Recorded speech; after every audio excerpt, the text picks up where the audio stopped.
What is case study of Vanitas? Before you say it's an anime, you stupid little bitch, let me welcome you all to a new series on this channel, जहाँ पे हम बात करेंगे नए shows के बारे में और सवाल पूछेंगे Are they worth it or you should keep watching hentai? So let me welcome you to first viewer. I'm open to suggestion for the names, so comment down below. So let's talk about Vanitas. It is a new anime that is airing in the summer season of this year. For all of you जिनको झाट बराबर भी idea नहीं है इस video में क्या चल रहा है, this story follows our two protagonists, Vanitas or Noe. Noe is a vampire, as the show has a vampire tag in it. But there is two different races of vampire in this show, and they are differentiated by when they are born. Either under the Crimson Moon, जो कि majority होते हैं, या फिर much hated those who are born under the Blue Moon. और इस show में बस एक ही कैरेक्टर को रिवील किया गया है जो कि ब्लू मून क्लैन के अंदर है, और वो है Vanitas. And because of the hate towards him, Vanitas makes a grimoire which corrupts the vampires and makes them into evil vampires. अब आप सोच रहे होगे, aren't vampires already evil? And you would be right.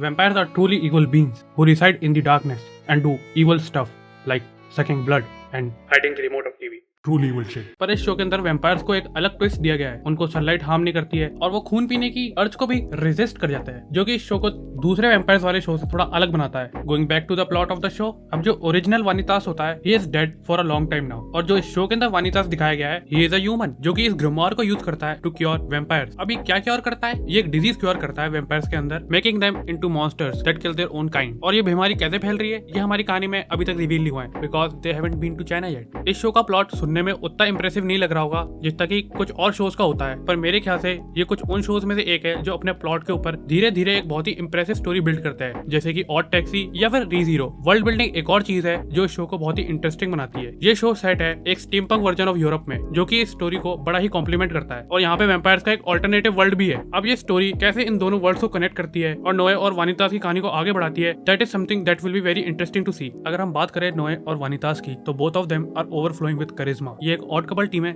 जो कि हमने कई बार देख रखी है in anime and even in different forms of entertainment, पर ये एक टाइमलेस कॉन्सेप्ट है जो कि ऑलमोस्ट हर बार ही वर्क करता है, and it is very hard to do it. Vanitas और नोए मुझे बहुत ज्यादा साइमन और कामिना की याद दिलाता है from Tengen Toppa Gurren Lagann. Just like how Kamina was unpredictable and confident but was hiding some of his flaws under those traits, Vanitas is also doing that. और नोए कुछ हद तक साइमन की तरह है. He is not a bitch but still Noe Vanitas पे उतना ही emotionally dependent है जितना साइमन कामिना पे था, और नोए एक एयरहेड भी है. वानितास भी किस वजह से वैम्पायर्स को क्योर कर रहा है, ये भी एक ऐसा क्वेश्चन है जो कि शो को बहुत ही इंट्रीगिंग बनाता है. Aside from the serious aspect of the show, इन दोनों की केमिस्ट्री बहुत ही अच्छी है. इनके कॉमेडिक इंटरेक्शन में कुछ ऐसी बात है जो आपको पूरे टाइम ही शो में इन्वेस्टेड रखते हैं, and them being pretty boys doesn't harm the show at all. अब जिन लोगों को ये एस्पेक्ट पसंद है they would be wet already, तो ये शो इस डेमोग्राफिक को थोड़ा ज्यादा अट्रैक्ट करेगा. पर ये प्योरली याओई नहीं है, ये कुछ याओई एस्पेक्ट अडॉप्ट करता है, but that is because of the art style in my opinion. तो ये मेरे लिए तो डील ब्रेकर नहीं है, पर आपके लिए हो सकता है, तो be careful. Talking about art style and animation, this show is being produced by studio bones, and studio bones doesn't disappoint in this either. The animation in this show is pretty magnificent. It is a better eye candy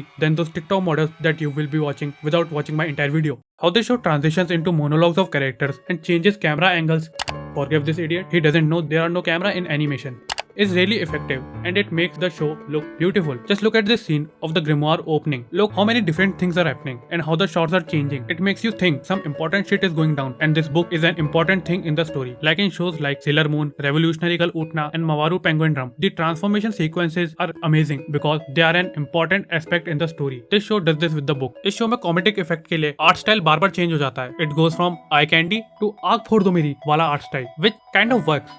bones ये पहले भी कर चुका है in shows like Full Metal Alchemist Brotherhood, and it works. मतलब cheap laughs तो मिल ही जाते हैं कम से कम इससे. I mean, मैं ये कहना चाहता हूँ काश इस शो के अंदर ये नहीं होता, but I don't see anything else working in the same way. इस शो के अंदर बहुत सारे क्वेश्चंस है जो कि इस स्टोरी को बहुत ही इंटरेस्टिंग बनाती है, जैसे कि what is the deal with the hellfire witch, why does she work for this little fucker here, Noe की एबिलिटीज का क्या यूज आएगा स्टोरी के अंदर, and the most important is नोए गे. जोक्स असाइड, सबसे बड़ा क्वेश्चन इस शो के अंदर है व्हाट इज वानितास. आई मीन वो कहता है कि वो ह्यूमन है, पर इस शो में जिस तरीके से उसका इंट्रोडक्शन हुआ था और जो एंट्रीज दी उसने, किसी को भी पता चल सकता है कि वो ह्यूमन कंप्लीटली तो नहीं है. और एक और बात, look at those gloves man, he is not human. ये शो बार बार एक ट्रेजिक स्टोरी होने की तरफ हिंट करता है, जिनको कैच करना बहुत ही मुश्किल है, मतलब बहुत ही ज्यादा. मेरे को बड़ी मुश्किल से दिखे थे वो, like how Noe says he will kill Vanitas in the first episode. Very subtle. तो इस शो का फनी होना फॉर द टाइम बीइंग बस इसलिए है जिससे we can feel a stronger connection towards the character. So when the shit goes down a tear rolls down your cheek और some shit like that. Oregairu भी अपने पहले season में बस एक कॉमेडी स्लाइस ऑफ लाइफ था, पर जैसे जैसे सीजन 2 और सीजन 3 आया, it changed it genre faster than Jeff Bezos lost his hair और makes money. I guess that would have been a better example. तो एक और बड़ा सवाल, क्या मैं इस शो को देखूंगा सीजन के अंत तक? I mean sure,